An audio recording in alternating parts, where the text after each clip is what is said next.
نماز درست تلفظات کے ساتھ۔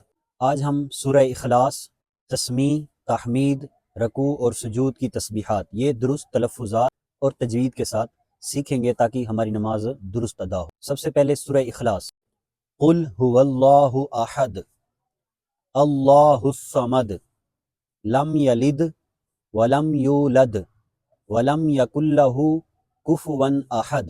یہاں ہر آیت کے آخر میں دال کا لفظ ہے، دال میں قلقلہ ہوتا ہے، یعنی اس کو واضح کرنا ہے، جیسے احد، صمد، اگر ایسے پڑھیں گے احد، صمد، اس طرح یہ تلفظ درست نہیں ہوگا۔ قل، یہاں قاف ہے، اس کو موٹا پڑھنا ہے، قل هو اللہ احد اللہ الصمد لم یلد ولم یولد ولم یکن لہ کفوا احد۔ رکوع کی تسبیح، سبحان ربی العظیم، سبحان ربی العظیم، سبحان ربی العظیم۔ یہاں ضا ہے تو ضا کو پر پڑھنا ہوتا ہے، زبان کا سرا اور اوپر کے دانتوں کے کنارے سے یہ ضا ادا ہوتا ہے، تو اس کو پر پڑھنا ہے، سبحان ربی العظیم۔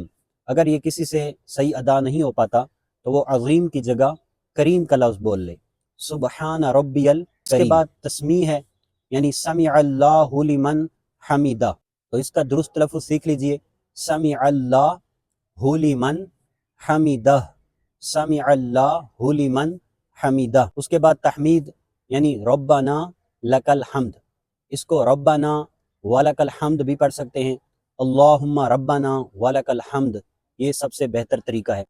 اس کے بعد سجدے کی تسبیح، سبحان ربی الاعلی، سبحان ربی الاعلی، یہاں پہلے حمزہ ہے اور پھر عین ہے، اعلی، سبحان ربی الاعلی۔